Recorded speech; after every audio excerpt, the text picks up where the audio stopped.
Saudações! Bem-vindos ao Soulcine, um espaço de investigação da consciência através do cinema. No episódio de hoje, o professor de Yoga e Meditação Publio Vale comenta o filme Conto da Princesa Kaguya, animação do estúdio Ghibli, dirigida por Isao Takahata e com trilha sonora de Joe Hisaishi. O longa teve sua estreia em 2013, com diversas premiações em festivais de todo o mundo, incluindo uma indicação ao Oscar de Melhor Animação. O filme estreou nos cinemas brasileiros em 2015 e atualmente integra o catálogo da Netflix. Agradecemos sua presença e boa sessão!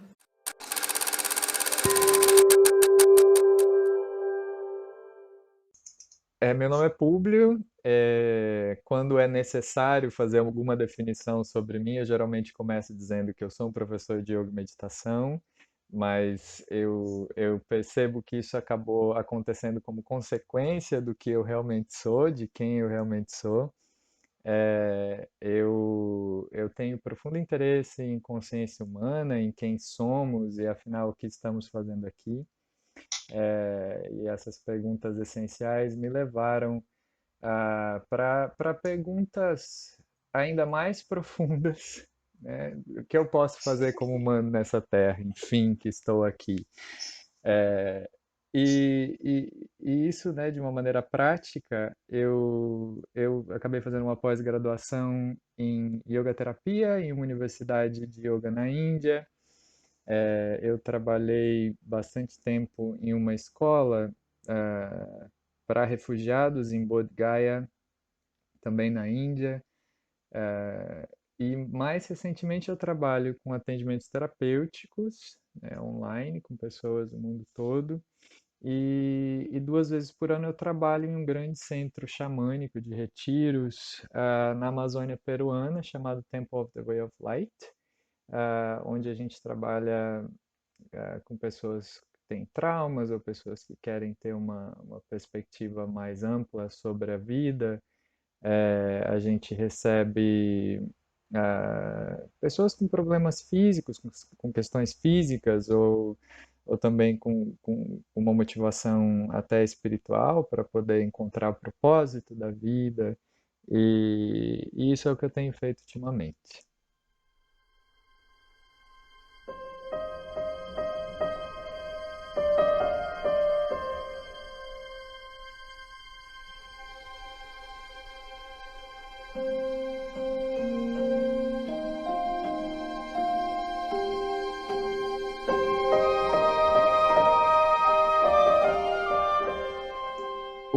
O conto da Princesa Kaguya é um conto tradicional japonês, é bastante antigo. Muitas pessoas falam que é do século X e que teve essa adaptação do estúdio Ghibli, né, que foi lançada em 2014.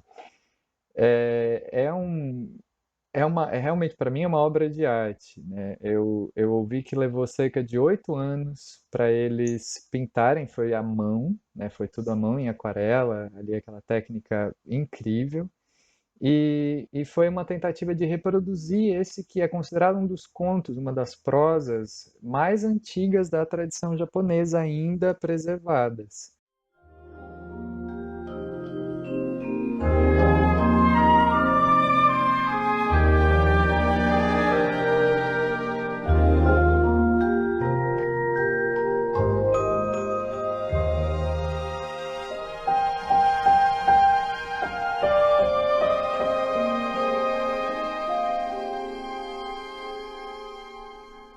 Eu vejo que é muito difícil falar sobre um tema central em Kaguya, apesar de que Kaguya gira em torno de uma essência, né, de uma mensagem ali. Existem muitos temas que desenvolvem em torno dessa essência principal. Se eu tivesse mesmo que falar, ok, um tema ou resumir, eu gosto muito dessa ideia de que Kaguya representa essa profunda angústia ou essa profunda dificuldade de entender a vida vale a pena ou não vale a pena. A vida, essa realidade onde a gente está, ela ela paga o sofrimento ou não, né? Parece que esse é um tema constante no filme, ela tentando compensar essa alegria através das tristezas. O filme todo parece ser um alerta sobre a natureza da realidade, né? Um alerta contínuo sobre a natureza dessa realidade que a gente vive. Pelos meus estudos, pela minha lente, pela minha percepção, é inevitável eu trazer um pouco da visão do budismo, da meditação aqui, né? Para mim, o filme fala muito sobre sofrimento em si, essa tentativa de se encontrar algum contentamento, né? A Kaguya, num primeiro momento, isso é tão bonito e tão profundo, aquele campo tão idealizado, né? A vida no campo tão idealizada, as flores, os animais, as crianças, aquela idealização da vida rural,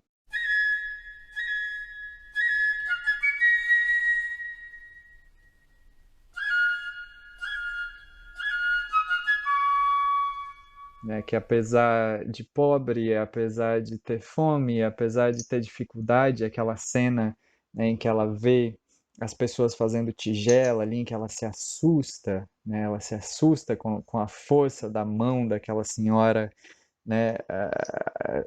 Fazendo aquela tigela, o pé todo machucado, mas ainda percebendo a beleza, né?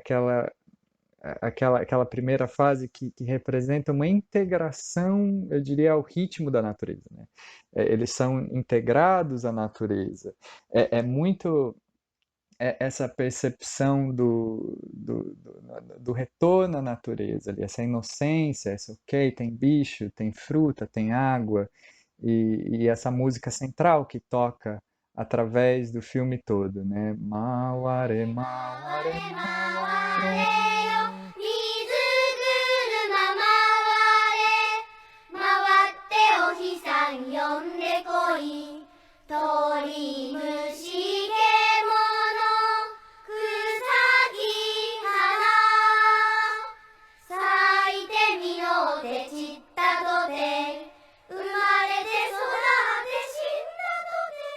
Que é falando justamente sobre isso, né?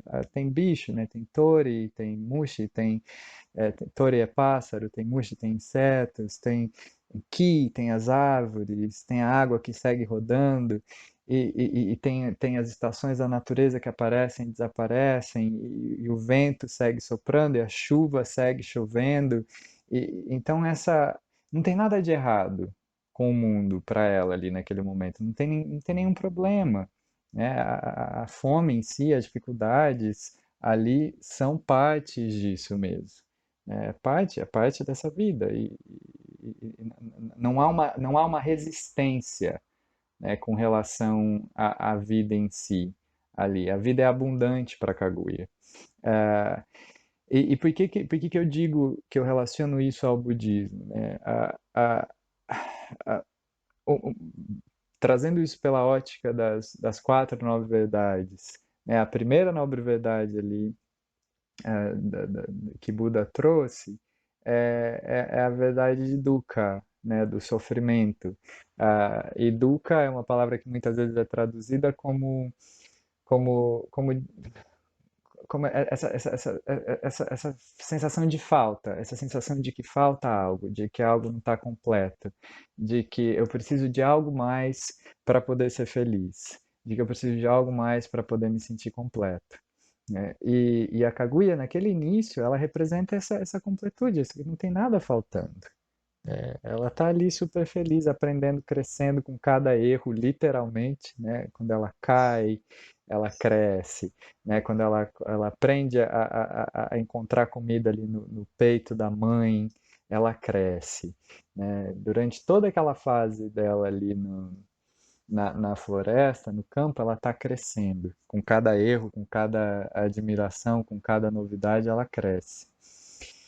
E, e o que que acontece? Quando, né, a segunda nobre verdade né? É a verdade de tá narrado, o desejo, né? De que a gente sofre porque a gente começa a criar desejos, que a gente começa a acreditar que tem algo faltando. A gente se vê nu, né? A gente se percebe nu, a gente se dá conta, né?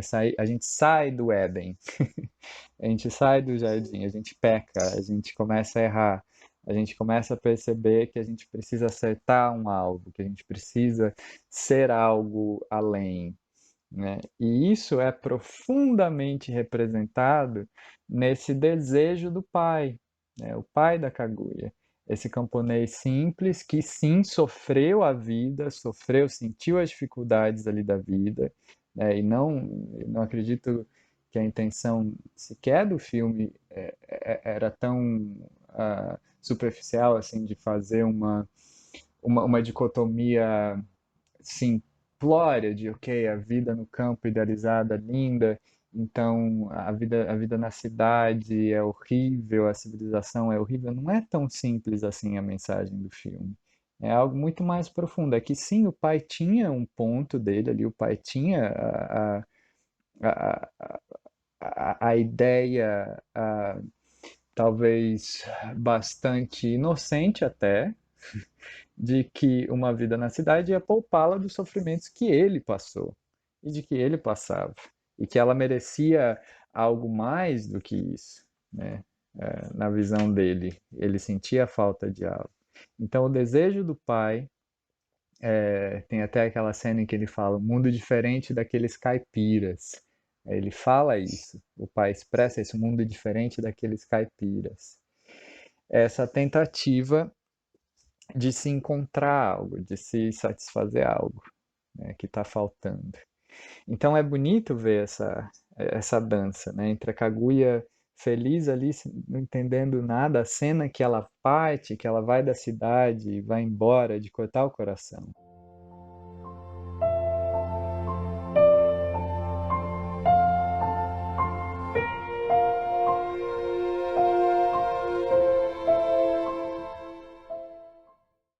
Né, parece que ela está no clímax, né? É o ápice da felicidade dela ali com aqueles amigos todos dele, com o Sutemaru, aquele moço, né, que é tão bonito ali com ela, toda a relação dele que ele salva ela de um javali, aquela cena que ela também cresce, né? Então, Sutemaru é esse personagem bastante central que para mim representa esse amor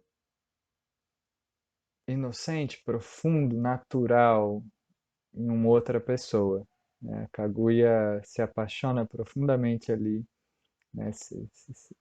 Sente esse amor pelo Sutemaru, que é algo que nasce e brota ah, tão naturalmente quanto aquelas plantas ali, quanto, né, não tem nada de não natural naquele amor entre eles. E, e no dia em que ela recebe a notícia que ela vai embora, foi um dia que ela estava muito próxima de Sutemaru, né? O Sutemaru tinha acabado de capturar um fazão, ela acha esse monte de cogumelos que eles iam fazer um ensopado, e tinha essa expectativa de que na próxima noite eles iam finalmente ter um ensopado de fazão com cogumelos, e aquilo era, né, o grande banquete, a grande delícia da vida. E nesse dia os pais avisam, olha, Kaguya, a gente percebe que o pai principalmente, a mãe não, né? A mãe não. A mãe sempre percebendo ali de que de que tinha algo que não estava muito alinhado, né? De que tinha algo ali que não era bem isso que a menina queria, né? Mas e eles com muito tem aquela cena, é um peso, né? Ela com os cogumelos, com as flores, com as frutas, chegando ali na casa, eles vestidos daquela maneira já pré-aristocrática ali, e eles anunciam, ok, a gente está indo para a cidade. E ela, ainda na ilusão de retorno, a Kaguya pergunta, que ela não era Kaguya ali ainda, ela era só Hime na visão do pai.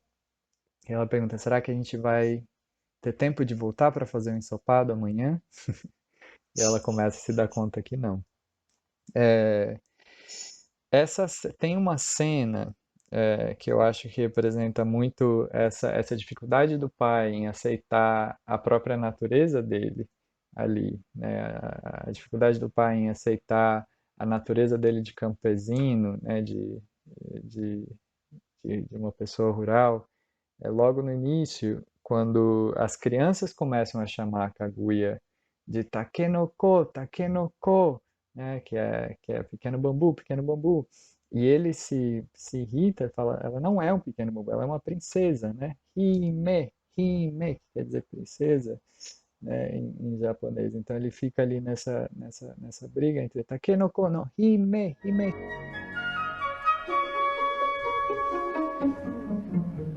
Então, o pai, tendo achado esse ouro, tendo achado esses tecidos preciosos e ter percebido isso tudo como uma mensagem de que Kaguya merecia uma vida mais do que aquela que ele via como tacanha, né, da vida do campo, a vida do interior, ele decide comprar um palácio e tentar a vida burguesa, a vida de nobre na cidade. E essa também é uma das dicotomias no filme, né? Das polaridades aí, o campo e a cidade. Essa esfera da cidade, o contraste da cidade que é tão grande, é esse choque para Kaguya, né? Esse choque para Hime, para Takenoko. Ela chegando ali na casa, na mansão onde eles vão morar, ela se alegra muito, né? Percebe, fica feliz com o cheiro das roupas, e é legal isso do filme todo, né? Essa conexão que ela tem com as sensações, o cheiro, o toque, isso tudo aparece muito no filme, né? Ela fala muito do cheiro, é tudo muito gostoso, é tudo muito bonito, ela sente, ela percebe, ela vê o mundo ao redor dela, o que está acontecendo. Até que ela começa a correr pela casa e essa cena eu adoro também, ela tá correndo pela casa e ela literalmente tropeça em cima de Lady Sagami. Lady Sagami, que é a professora, tem um nome para isso em japonês, que é essa nobre, né, treinada ali com os, como fazer para treinar uma mulher a ser uma nobre princesa, né? E, e a cara dela quando ela vê, né? Se eu me lembro bem, na cena que ela tropeça, a Kaguya tá super feliz porque tem um lago e ela pergunta: ah, então eu posso nadar nesse lago? E a Lady Sagami fala para ela exatamente assim: mas é claro que não. É o primeiro podar dela, dessa natureza, né? Dessa vontade dela de ser bicho, de ser humano também.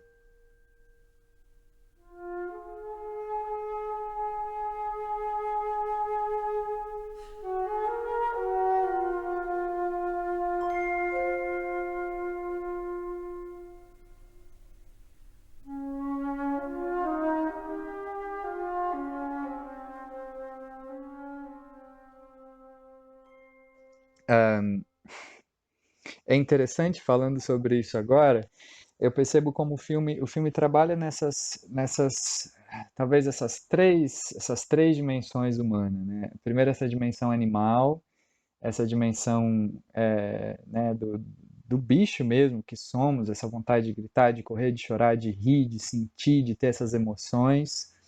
Trabalha nesse outro nível que agora a gente está entrando, que é o nível da cidade, né? O nível que a gente tem tentado viver como civilização de dominar a realidade, de dominar os nossos instintos, de dominar a nossa raiva, dominar, dominar, dominar, dominar, como uma tentativa de encontrar felicidade também. Tem essa terceira dimensão, né, que no filme também fica bastante explícito mais para o final, que é a dimensão da lua, a dimensão da transcendência disso tudo.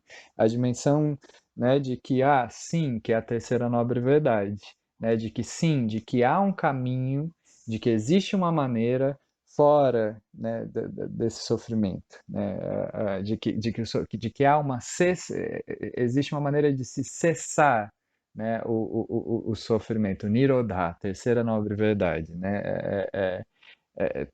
isso pode acabar, existe uma maneira para isso. E essa maneira, a quarta nobre verdade, só para complementar aqui, é Magga, né, o caminho, existe um caminho óctuplo, de acordo com o budismo, para que se nessa vida, dessa maneira, a gente consiga fazer cessar esse sofrimento de tantos desejos.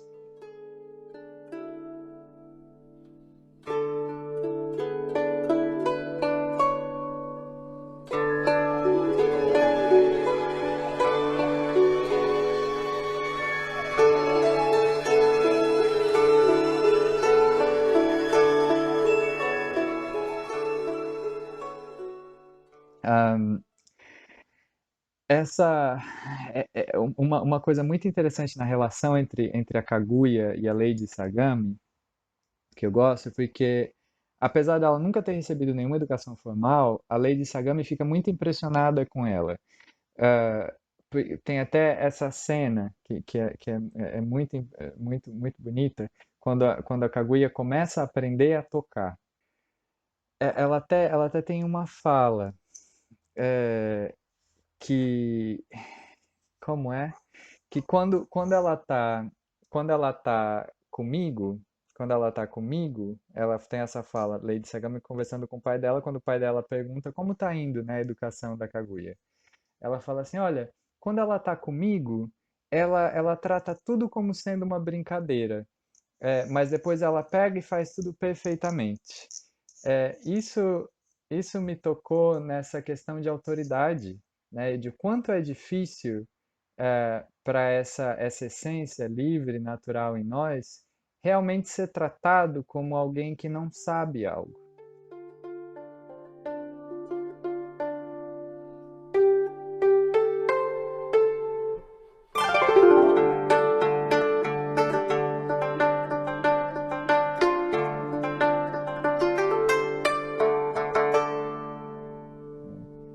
Essa noção tão antiga, tão ultrapassada, né? Eu ouvi uma vez essa expressão do baldão, baldinho, né? O professor é quem tem o balde cheio de algo e que você vai lá e vai passar algo para o baldinho que está vazio, né?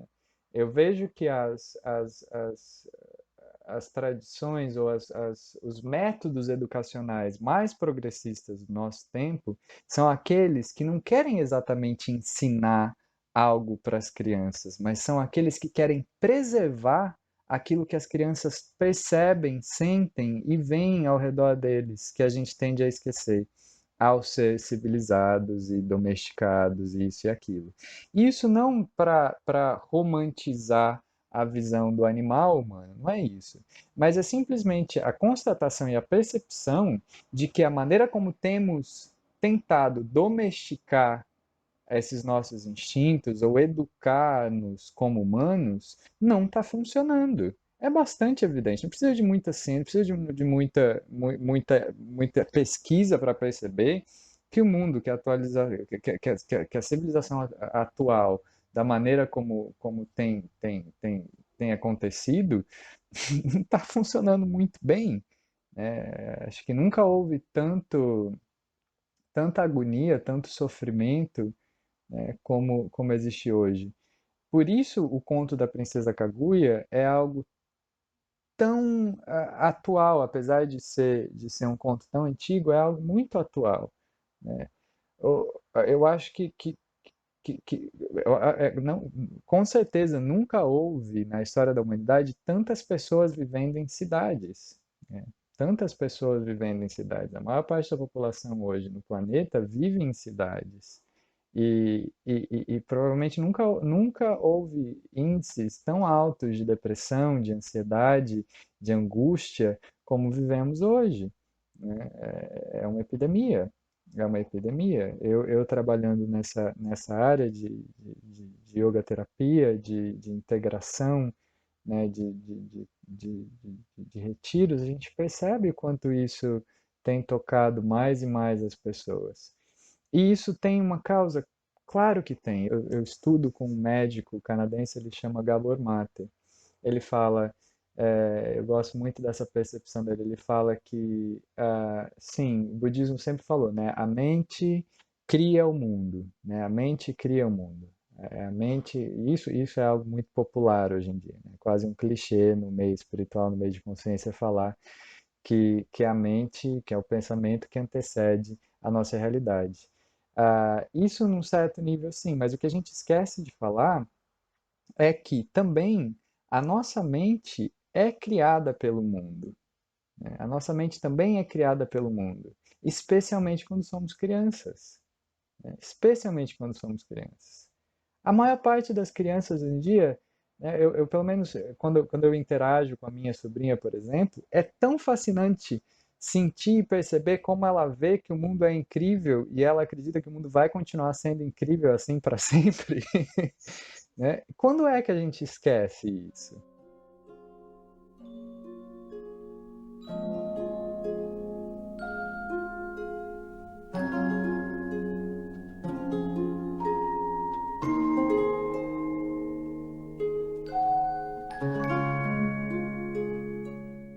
Né? Quando é que isso se perde? Quando é que a gente. É um esquecer, né? É um esquecer. Parece que a gente entra mesmo em um transe, uma hipnose coletiva, que as coisas começam a ser terríveis, que as coisas começam a ser difíceis, e a gente perde aquele vício, aquele brilho, aquela percepção. Né? Eu acho que foi. Eu gosto muito daquela fala do Adorno, da escola de Frankfurt, no fim do livro dele, acho que é Indústria Cultural, né, quando ele está falando aí sobre os absurdos, né, que a gente vive hoje, né, da indústria cultural, da gente estar vendendo aí uma maneira de ser, como você tem que se vestir, que no Japão feudal ali do conto da Princesa Kaguya se refletia até em ter que pintar os dentes de preto, aquilo era bonito e aquilo fazia sentido, né, ter que arrancar toda a sobrancelha, tem gente que faz isso hoje em dia também, é, e o Adorno ele fala no fim do livro, quem quiser adaptar-se deve renunciar cada vez mais à fantasia.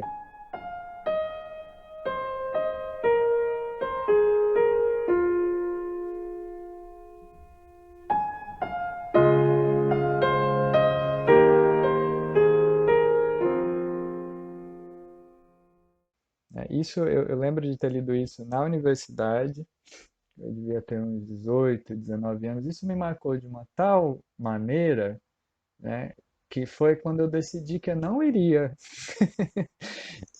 eu não iria me adaptar. Foi quando eu decidi realmente é, o que eu percebo hoje como uma atitude profundamente rebelde, mas consciente ali, com relação a essa tentativa de adaptação, né? Me adaptar ok, ir lá fazer o meu concurso público, ficar preocupado com a minha aposentadoria e seguir a vida assim. E essas eram as preocupações do pai da Kaguya, né? O futuro dela, a felicidade dela, profundamente condicionada ao ter, né? Essa outra fala dela, no momento em que ela já está caindo ali, né? Tentando aceitar a realidade do mundo, tentando se integrar no que está sendo vivido. Tem uma fala dela, acho que é a parte mais, como se diz, dramática, profunda do filme. Quando o pai dela fala, princesa, princesa, o imperador aceitou, ele quer se casar com você, né? Ele quer ter você como uma dama na corte dele. E eu finalmente vou poder usar um chapéu de como é que ele fala? Mas era um chapéu de conde, era alguma coisa do simbolismo do chapéu ali para ele que era muito importante. E ela tá ali fazendo o TA, ela olha para ele profundamente, ela fala assim, olha, se a sua felicidade realmente depende em usar esse chapéu, então eu me caso com ele sim, eu aceito o pedido do imperador, mas assim que você colocar esse chapéu, eu vou me matar. E ela fala isso com toda, né, com, com toda a veracidade, a profundidade ali, e nisso o pai se dá conta de algo e ele decide não mais forçá-la a fazer aquilo. Mas isso é muito simbólico, né? É uma clareza que ela tem ali, né? E ela fala isso com todas as letras, o que é um ensinamento da segunda nobre verdade, é justamente isso, né? Que se a sua felicidade depende de algo que não está aqui, né? Tudo bem, pai, né? Tudo bem, eu me curvo frente a isso, eu te respeito, eu faço isso, mas assim que você tiver esse seu desejo satisfeito, você não mais me terá na carne, eu me mato. E isso é bastante chocante. Isso chacoalha ali a realidade do pai de uma outra maneira.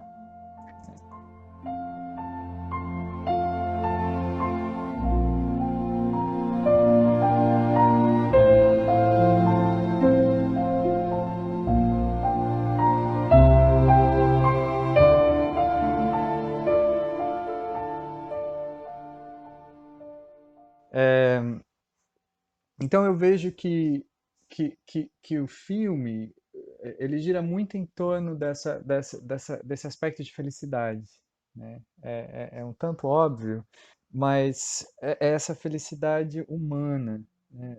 Como encontrar, como a gente falou antes, né? Como encontrar essa felicidade humana? A felicidade humana, será que está mesmo ali no campo? A felicidade humana, será que está mesmo ali na cidade, nos arranjos todos que precisa ser feito, nos mise-en-scènes, né? Na atuação toda para se parecer ser algo que não sou?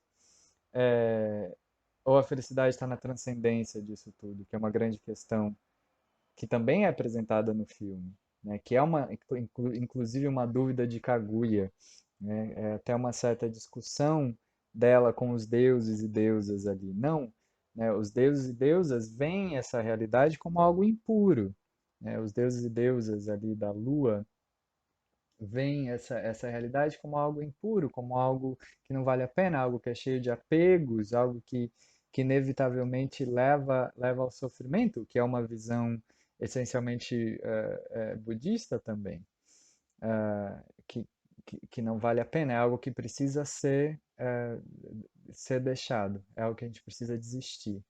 Hum? Ah, por que eu digo que para mim esse filme apareceu em um momento tão crucial?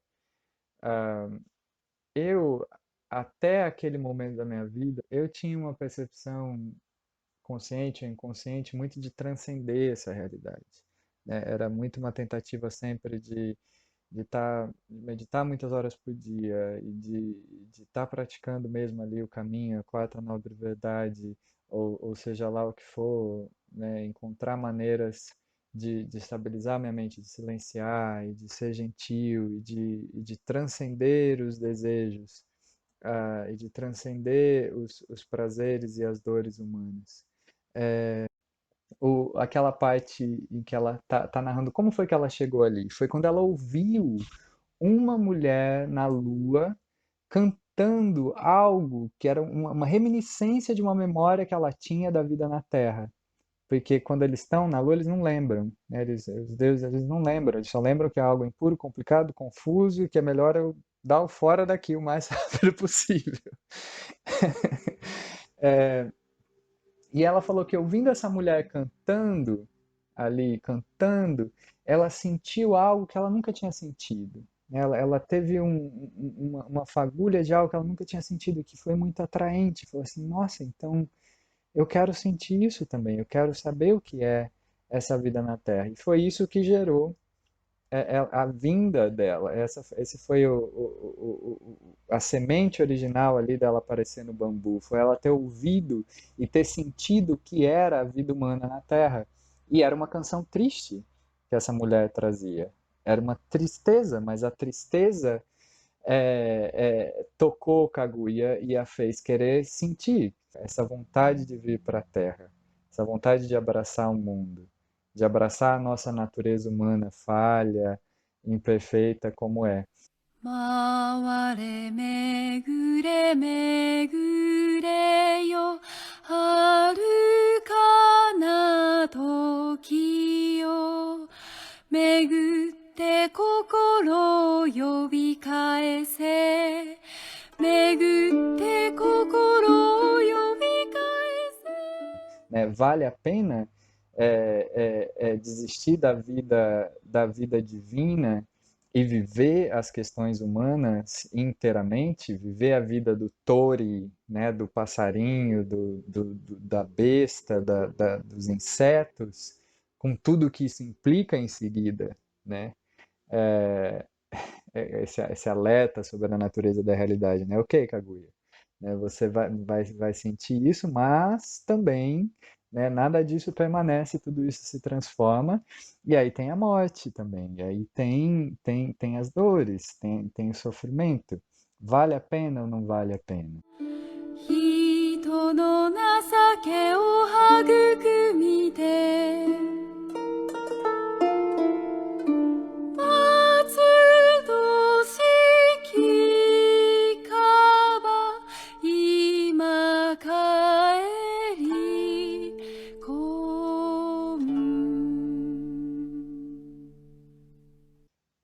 Essa personagem que desperta a vontade de Kaguya de retornar à Terra, eu não vejo se exatamente a pergunta é: será que essa era a Kaguya em uma outra vida dela ou não? Mas eu vejo que ela representa essa, esse pontinho ali no yin yang, né? Naquele ciclo, no que é sagrado, tem sempre aquela pontinha de profano, no que é profano, tem sempre aquela pontinha de sagrado, existe sempre esse equilíbrio. Então, mesmo ali naquela, eu vejo essa personagem representa, mesmo ali naquela onda celestial, onde tudo parece absolutamente perfeito, incrível, maravilhoso, mesmo ali existe ainda esse pontinho, essa reminiscência de insatisfação.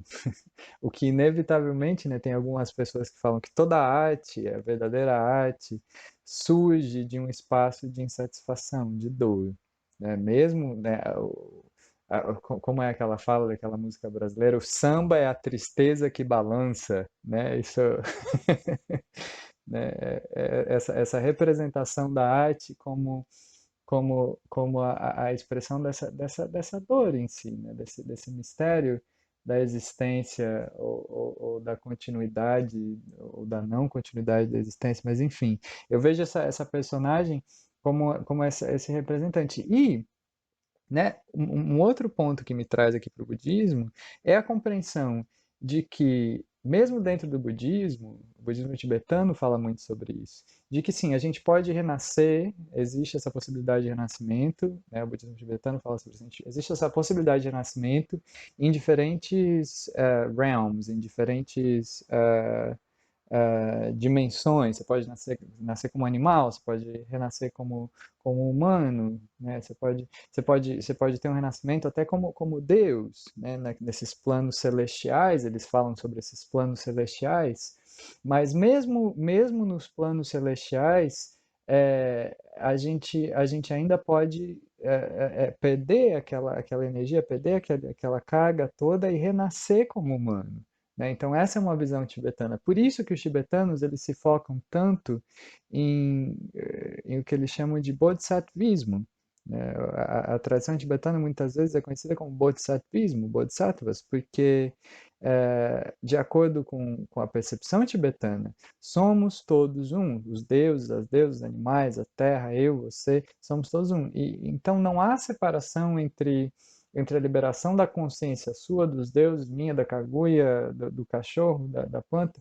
Então, enquanto não houver essa liberação coletiva, absoluta e total, né, a gente ainda segue condicionado a essa esse tedioso e contínuo ciclo de nascimentos e mortes, de ser cachorro, de ser gato, de ser humano, de ser Deus, e de ir aprendendo, né, até a gente aprender finalmente sei lá o quê, né? Mas a Kaguya fala isso também, né? A música fala muito sobre esses ciclos, né? Esses infinitos ciclos de nascimento e morte, essas idas e vindas, esse tedioso movimento, né? De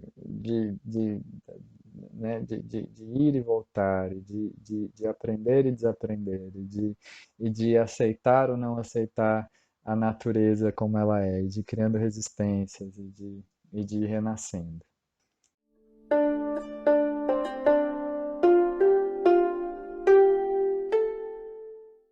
Sansara é uma palavra tão batida, né? A gente fala tanto de Sansara e é uma das palavras mais pops, assim, eu diria, nessa parte de, de espiritualidade, tá? Super pop Sansara, falar de Sansara, né? E eu tava lendo esses dias, durante o retiro, a gente abriu, né? Eu terminei um retiro de silêncio recentemente e foi um retiro auto-organizado, então a gente abriu a possibilidade de estar lendo livros relacionados à prática. Então eu estava lendo esse livro do Ajahn Sumedho, que é um monge Theravada ali que treinou bastante na Birmânia e ele acabou, ele é inglês e ele falava de samsara, justamente isso, que ele ouvia muito as pessoas falando que ele invertia a lógica. Ele fala assim, que o nosso sofrimento, isso é causado por samsara, né? Samsara que causa o nosso sofrimento, é por isso que a gente é tudo louco, vive nessa ilusão. Aí ele falou assim, olha, na verdade é o contrário, né? Nós somos os criadores de samsara.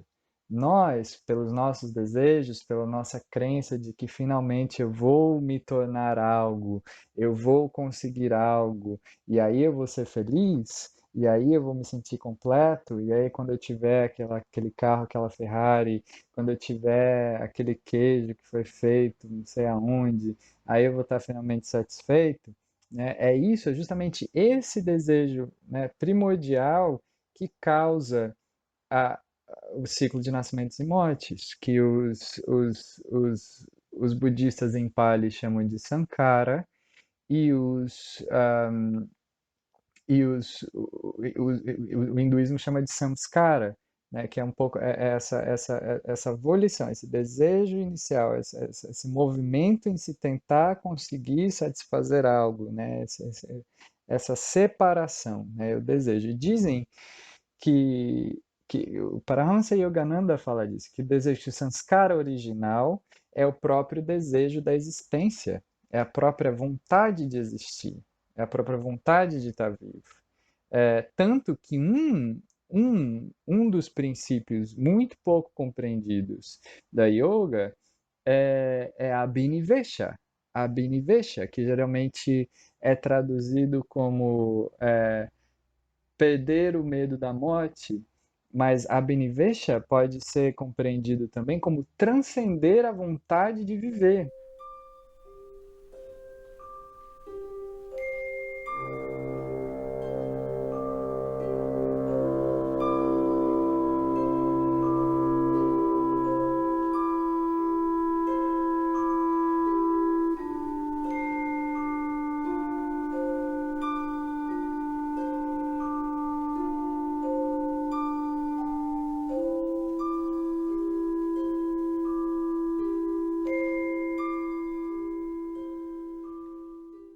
Né? O que pode soar muito mórbido, pode soar muito estranho, mas é justamente isso o que eu vejo no rosto de Kaguya no fim do filme. É aquela transcendência da vontade de viver nessa rolaiada. Assim, cansei, aprendi que tinha para aprender. Já foi, assim, já não vou mais ficar tentando ser isso, ser aquilo. Deu. Quantas mais vezes eu vou ter que vir e tentar de novo? Né? Buda fala sobre isso, né? Ele fala assim de uma maneira quase, mas menino, menina, você sabe quantos oceanos dá para encher com as lágrimas que você já chorou tentando achar esse algo?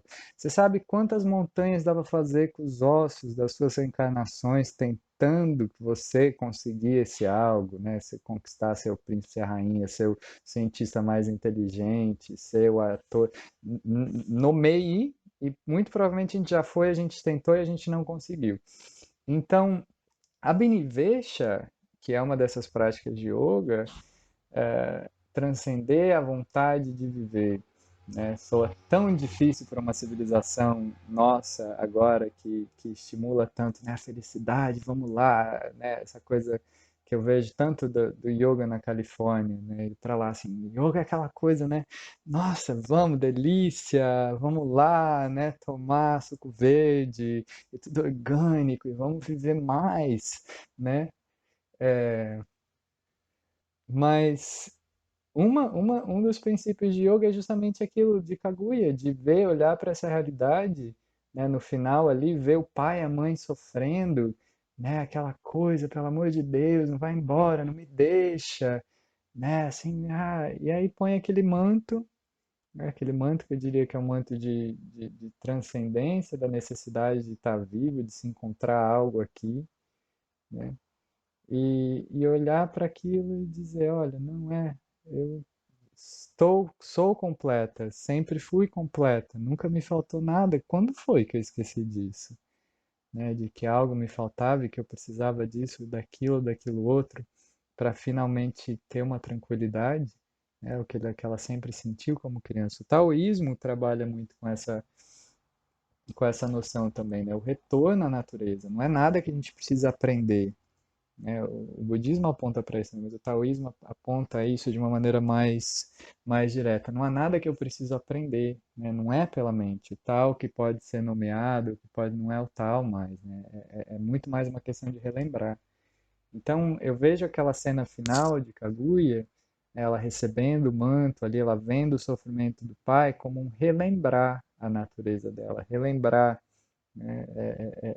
Tirar essas camadas de apego, de dor, de preocupação e se e ter uma perspectiva maior da realidade.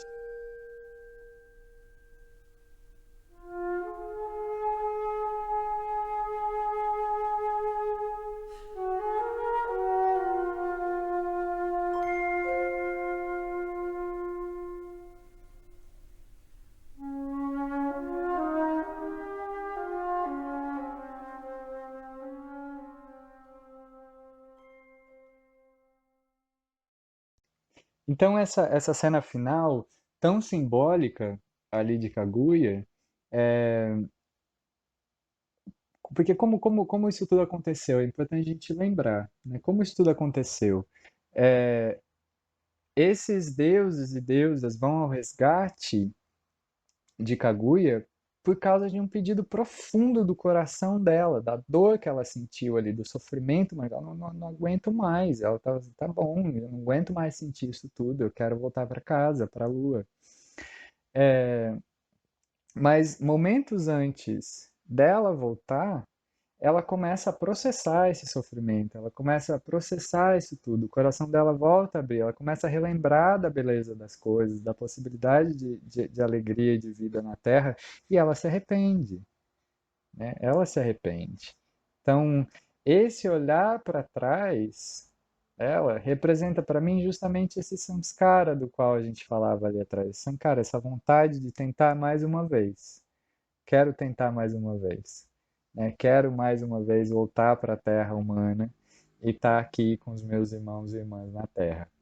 Então essa olhadinha dela para trás representa essa sementinha, e tanto que a cena final é ela de novo como bebê ali na Lua, né? Essa vontade de tentar mais uma vez, né? O que representa esse ciclo de novo. Ok, se eu tenho essa vontade, né? Essa vontade nasceu em mim de novo, sinceramente, de voltar, então isso vai acontecer, né? E aparentemente é justamente com isso que o budismo trabalha, né? O trabalho dos monges budistas em certas linhagens, principalmente na linhagem Theravada, é justamente eliminar o desejo de existir, né? Por mais mórbido e estranho que isso possa parecer.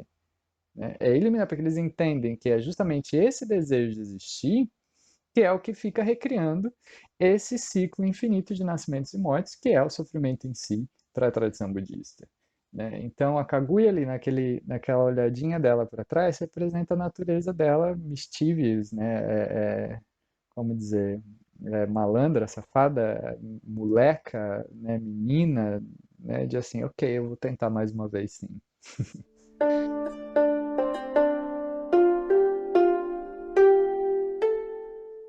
É impressionante aquela cena, né, dos seres celestiais.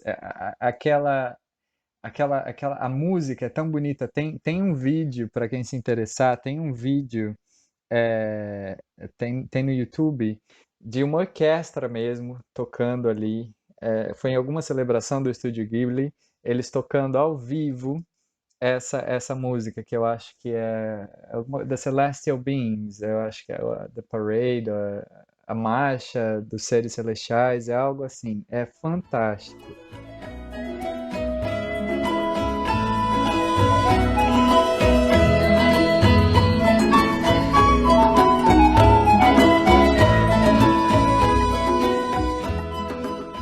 E, e então esses seres celestiais que chegam, o principal ali, né, o que realmente recebe Kaguya, sem sombra de dúvidas, é Buda, é uma representação de Buda, né? É uma personificação de Buda, mas ao mesmo tempo ele é tão distante de algo humano que parece ser quase como uma estátua, né? Não parece ser bem um outro ser, parece ser uma estátua, uma representação da possibilidade da nossa natureza búdica ali, de Bodhicitta, ou seja lá o que for. É, então, é difícil falar, né? Porque essa é uma questão enorme, né? Então, Buda se iluminou, ele está em algum lugar, ele existe como um deus em algum lugar, e Buda em si nunca falou de deuses e deusas, né? A gente sabe disso. O budismo tibetano acabou se atrevendo a falar sobre isso, o budismo Mahayana geralmente fala sobre isso, são as tradições chinesas, né? As tradições budistas falam um pouco sobre japonesas falam um pouco sobre isso, mas o Buda em si, nas tradições ali, né, Theravada e tal, ele nunca falou sobre Deus, nunca se apegou muito a falar sobre o que acontece depois, ele simplesmente falava, oh, isso não ajuda para liberar o seu sofrimento agora, né? São especulações e sempre vão ser, né? Sempre vão ser no nível de crenças, né? Não tem como a gente responder cabalmente, ok, existe um Deus, não existe um Deus, tem alguém ali, não tem. O que ajuda mesmo é você reconhecer e perceber o funcionamento da sua mente, como você funciona por você mesmo, e isso sim vai te trazer uma liberação prática do seu sofrimento. E, então eu vejo que aquilo foi, né, assim, se a gente tiver que explicar o que foi um símbolo, uma tentativa de uma representação ah, do que seria esse resgate de forças nossas até internas, né? O que são essas forças nossas internas de iluminação ou de transcendência? E é transcendente, né? Eles são todos muito transcendentes ali. Existe um ar de leveza e de pureza e de não me envolvo com isso, né? Aquela cena tão clássica também no budismo, né? Que eles atiram aquelas flechas todas e as flechas todas viram flores. Isso é um grande símbolo da tradição de Buda, que, se eu não me engano, é da própria noite em que Buda sentou lá em Bodh Gaya, embaixo da Bodhi Tree, das ficus religiosas, aquela árvore gigante. E no último ataque de Mara, né, no último ataque da ilusão, dos desejos, dos medos, né, vieram todos esses exércitos e atiraram contra Buda esses medos, esses pontos fracos, e todas essas flechas se tornaram flores. Então essa é uma imagem também do budismo que é representada ali naquela cena de Kaguya. E, e fica essa pergunta, né? Se ela se arrepende, se ela se arrependeu, do pedido, do chamado, por que mesmo assim eles vieram? E isso ela repete várias vezes, né? Tanto para o Sutemaru quanto para o pai, para a mãe, mas não tem jeito. Ela falou, não, agora já era, agora já foi, agora eu preciso mesmo retornar. É difícil conseguir, talvez, entender, mas o que me vem, o que eu acredito, é que foi um pedido bem sincero do coração. E esse arrependimento dela veio no nível da mente, né? Vinha no nível da cabeça, dos pensamentos. Era quase que uma justificativa, e a gente faz isso, né? A gente se coloca muitas vezes em relacionamentos abusivos, a gente se coloca em situações de vício, em situações que não são boas para a gente nessa vida corriqueira humana, e a gente justifica isso com a mente, e aí tá tudo bem. A gente entra naquilo. Então, os deuses e deusas ali aparentemente souberam, num nível bastante profundo de coração dela, que aquilo era o real, que aquilo era o mais autêntico e genuíno, né? Que aquilo não vinha de um nível de confusão mental, de explicar e mas tá ruim, mas tá bom, me deixa mais um pouco, né? Não, não, não. Você tá livre desse sofrimento, vamos embora.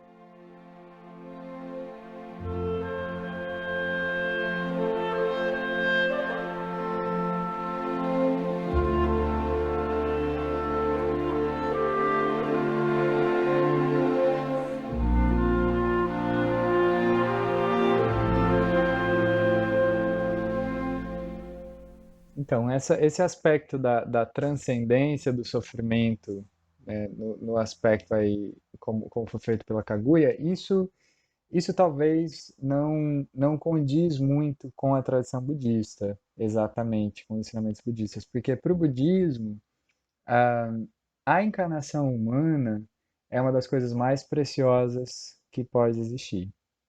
Não só para o budismo, como diversas tradições aqui no Brasil, também o espiritismo fala disso, o hinduísmo fala disso. É, a, a, é só através, né, de acordo com essas tradições, é só através da encarnação física, né, de estar no corpo físico, que a gente consegue realmente trabalhar essas questões mais arraigadas da mente em direção a uma liberação sincera.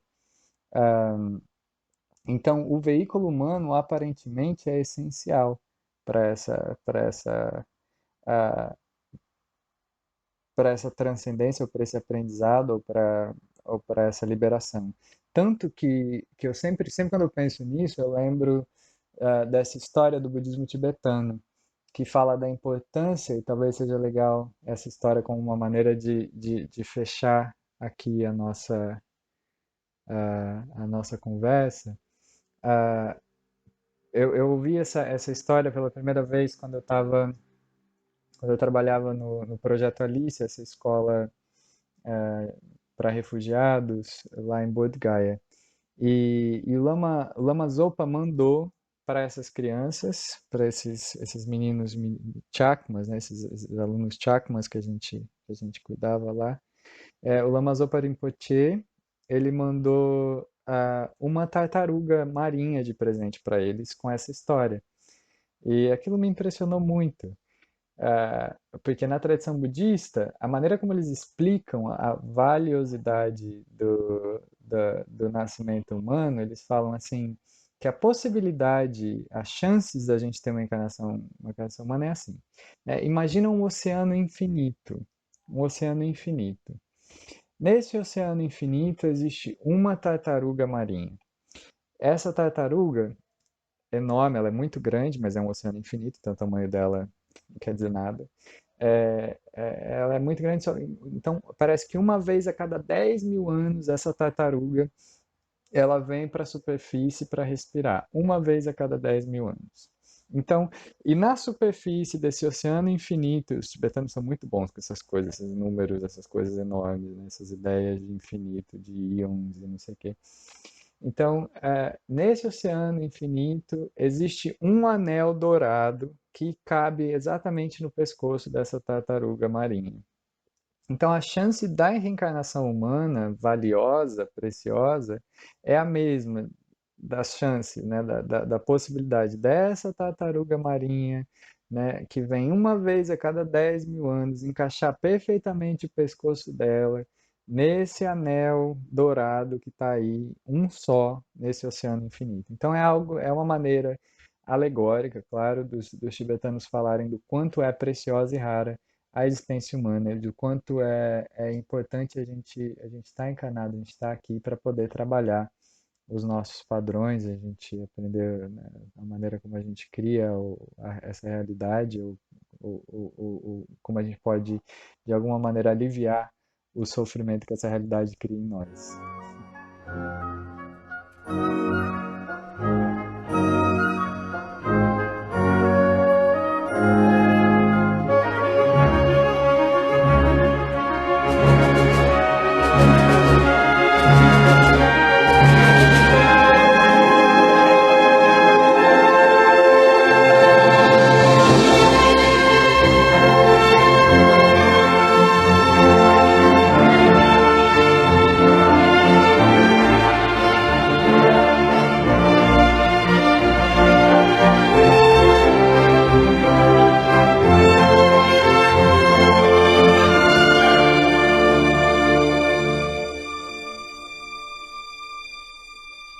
Maware, maware, maware yo.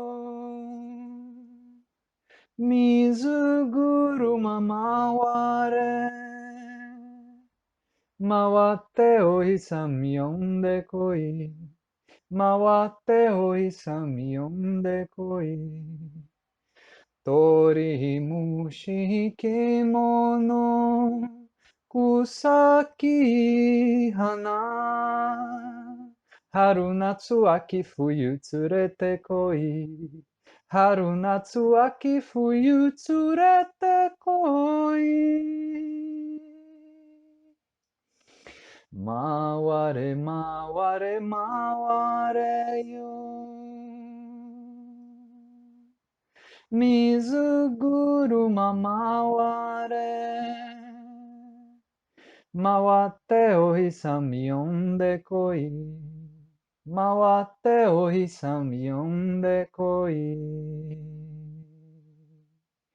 Kaze ga fuki, ame ga furi, Mizuguru mamaware.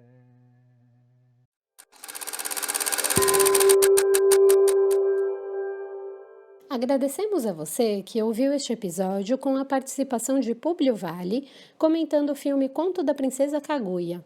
Conheça mais sobre o seu trabalho em @publioyoga e continue acompanhando os nossos lançamentos em @soulcinefestival.